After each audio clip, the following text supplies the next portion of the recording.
Shalom, bien-aimés de Dieu, je vous salue dans le nom de Jésus-Christ, notre Seigneur, notre Sauveur. Aujourd'hui, jeudi 10 juillet 2025, le Seigneur nous a encore accordé la grâce de nous réveiller, d'avoir le souffle de vie, le mouvement et l'être. Quelle grâce, toi et moi, nous avons d'être parmi les vivants. Ce matin, j'aimerais te fortifier, mon frère, ma sœur. Toi qui as confessé Jésus-Christ comme Seigneur et Sauveur, à continuer par t'efforcer à marcher d'une manière digne de l'appel que tu as sur ta vie, d'une manière digne du nom que tu portes, le nom du Seigneur Jésus-Christ, le nom de Dieu, d'un enfant de Dieu. Marche d'une manière digne d'un héritier de Dieu, héritière de Dieu, co-héritier avec Christ, ou bien co-héritier de Christ. Mon frère, ma sœur, oui, nous devons prendre conscience que nous avons changé de statut le jour où nous avons accepté Jésus-Christ de régner sur notre vie et que nous ne nous appartenons plus à nous-mêmes. Non pas parce que nous nous le disons, mais parce que la parole de Dieu le dit clairement. Nous avons été rachetés à un grand prix. Tu as été racheté à un grand prix. Et donc tu ne t'appartiens plus, tu appartiens à Dieu. La parole de Dieu est claire là-dessus. Le Père a payé un prix fort, le prix de la mort de son Fils pour nous racheter de la vaine manière de vivre que nous avions avant, de la puissance du péché, la puissance des ténèbres pour nous amener dans son royaume, dans le royaume de lumière. Et pour cela, nous devons veiller sur notre marche. Oui, Jésus-Christ a fait sa part. Et toi, il t'a donné le pouvoir. La Bible dit que nous avons reçu le pouvoir de marcher, oui, dans l'obéissance à la parole de Dieu. Puisque non seulement nous sommes sauvés, mais maintenant nous avons reçu l'Esprit de Dieu qui nous conduit dans toute la vérité et nous aide dans nos faiblesses. C'est pour cela que nous pouvons dire que le péché n'a plus de pouvoir sur nous. Au contraire, nous dominons le péché, nous lui disons non.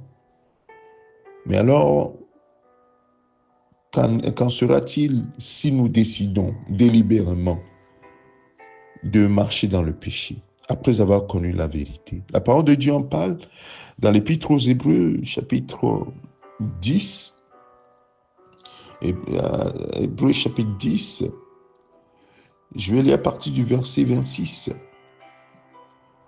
Mais à partir du verset 19, le texte nous parle déjà de la façon dont nous nous approchons de Dieu. Nous avons été rapprochés de Dieu par le sang de l'agneau, le sang de Jésus-Christ qui nous a purifiés, le sang de Jésus-Christ qui nous a lavés. Et c'est pour cela que toi et moi, nous pouvons nous approcher avec un cœur sincère dans la plénitude de la foi du trône de la grâce. Du trône de la grâce.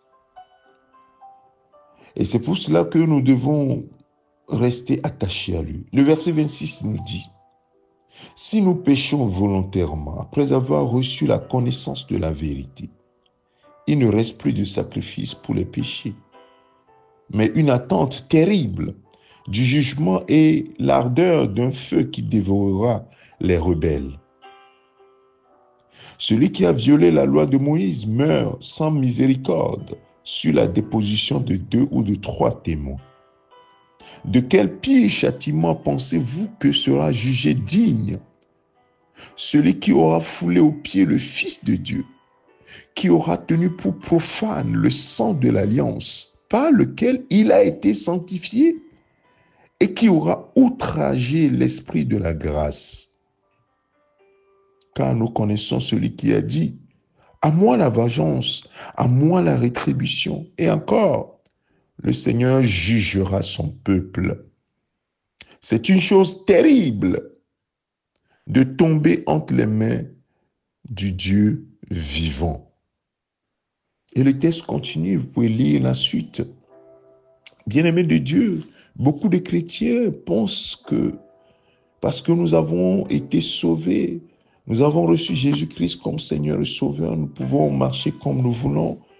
Oh, si nous choisissons de marcher n'importe comment, après nous allons demander pardon à Dieu. Non, mon frère, ma soeur, tu te trompes délibérément. Là, c'est un choix de péché.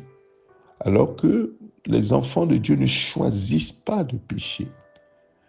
Les enfants de Dieu peuvent tomber dans le péché, mais le but, c'est qu'ils se relèvent rapidement, ils se répondent et marchent dans la volonté du Père. C'est pour cela que l'avocat que nous avons, Jésus-Christ, est là assis à la droite du Père pour intercéder pour nous. Quand nous venons vers le Père, vers ce trône de grâce, de miséricorde, qu'il plaide notre cause en disant « C'est pour lui que mon sang a coulé à la croix ». C'est pourquoi Jean dit dans son épître que si nous avons péché, si nous confessons nos péchés, il est fidèle et juste pour nous pardonner, pour nous purifier de toute iniquité. Il parle des enfants de Dieu.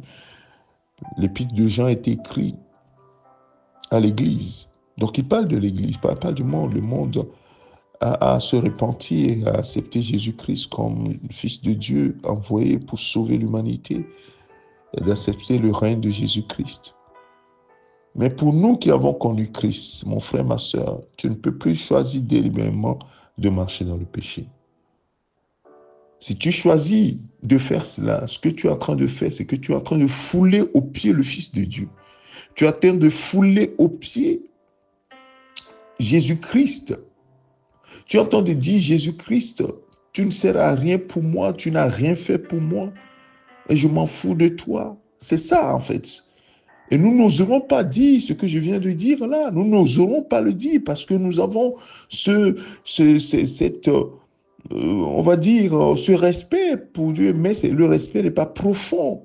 Puisque si le respect était profond, nous allons honorer ce nom. Nous allons honorer et respecter profondément, avoir de la révérence pour ce que Christ a fait pour nous.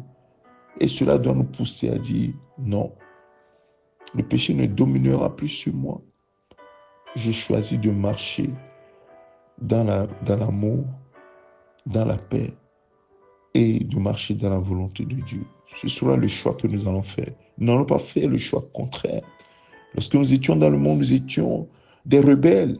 Nous étions sans Dieu, sans espoir. Nous marchions selon la vanité de nos pensées. Maintenant que nous sommes sauvés, nous remarchons comme ça. Non, ça ne marche pas. Mon frère, ma soeur, oui, Dieu est un Dieu de grâce, mais c'est un Dieu de justice également. Dit celui qui dit, de quel pire châtiment pensez-vous que sera jugé digne celui qui aura foulé aux pieds le Fils de Dieu, qui aura tenu pour profane le sang de l'alliance, c'est-à-dire que le sang ne représente rien devant toi lorsque tu choisis délibérément de vivre dans le péché, en regardant droit la parole de Dieu et tu choisis de vivre dans le péché. Bien-aimés, nous ne savons pas de quel pire châtiment nous attend de marcher comme cela. Oui, il est temps que les serviteurs de Dieu disent clairement au peuple de Dieu ce que la parole de Dieu dit. Nous avons beaucoup prêché sur la grâce. Dieu est un Dieu de pardon, de miséricorde, mais il est assis également sur le trône de justice, bien-aimé de Dieu. Et la parole dit ici, car nous connaissons celui qui a dit, à moi la vengeance, à moi la rétribution encore. C'est écrit, le Seigneur jugera son peuple. Et l'auteur dit, dans le verset 31, c'est une chose terrible de tomber entre les mains du Dieu vivant. Mon frère, ma soeur, ne tombe jamais entre les mains du Dieu vivant. Ne tombe pas entre les mains du Dieu vivant pour le châtiment, non.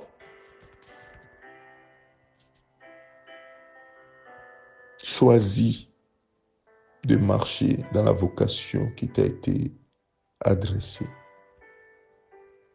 Toi et moi, nous ne nous appartenons pas. Choisis de vivre délibérément dans le péché. Ça veut dire que je m'appartiens, je fais ce que je veux. Oh, mon frère, ma soeur, quiconque dit cela n'a pas connu Christ. Non, tu n'as pas connu Christ. Si tu dis cela, tu as besoin encore des rudiments de la parole de Dieu pour parvenir à la connaissance de Christ et être sauvé. Ça veut dire que tu n'as pas été sauvé. Je termine par cette parole de l'Épître aux Hébreux dans la suite, dans Hébreux chapitre 12, verset 14, quand recherchez la paix avec tous et la sanctification. Notre sanctification est progressive jusqu'à ce que Jésus vienne enlever l'Église. Recherchez la paix avec tous et la sanctification sans laquelle personne ne verra le Seigneur.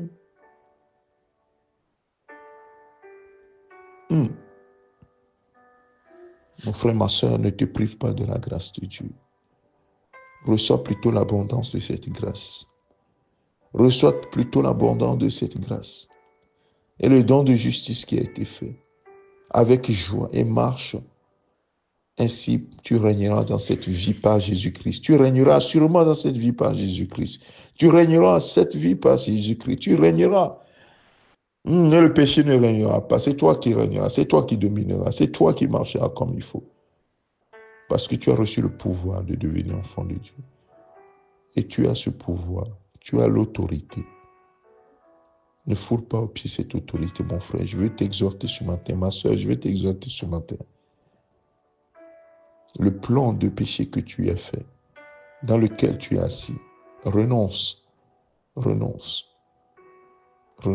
à cela.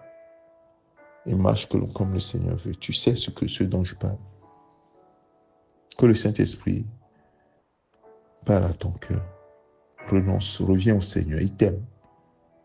C'est parce qu'il t'aime que ce matin, il passe par ma voix pour te parler. Renonce à ce mauvais choix. Le chemin sur lequel tu es est un chemin glissant. C'est le chemin de la mort. Mais Jésus n'est pas venu pour donner la mort, mais pour apporter la vie.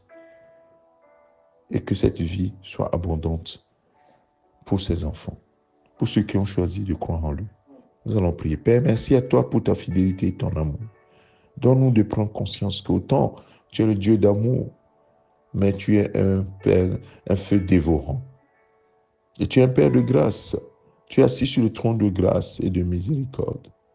Si nous venons à toi avec un cœur pur, sincère, Seigneur, toi tu nous aides à nous sortir des situations qui nous embêtent et qui nous poussent à fouler aux pieds le Fils de Dieu, à fouler aux pieds Jésus-Christ, l'œuvre de la croix, et à tenir pour profane le sang de l'alliance, le sang qui a été versé. Oh Seigneur, ne permets pas que nous puissions marcher ainsi. Quelle grâce nous avons d'être sauvés. Ne nous permets pas d'être comme le chien qui va manger encore ce qu'il a vomi. Nous te supplions, Seigneur. Si un frère, une sœur qui écoute cette parole ce matin, Père, à qui tu adresses cette invitation spéciale, Seigneur, je te supplie, Seigneur, de ramener, Seigneur, ce frère, cette sœur-là à toi, Seigneur. Ne la laisse pas, Seigneur, s'éloigner loin de toi. Oui, Seigneur, ramène ce cœur à toi, je te supplie, Père.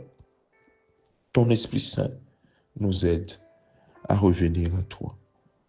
Merci, Père. Que toute la gloire te revienne au nom de Jésus-Christ. Amen. Que le Seigneur te bénisse, mon frère, ma soeur. Excellente journée. Médite bien ces paroles. Amen.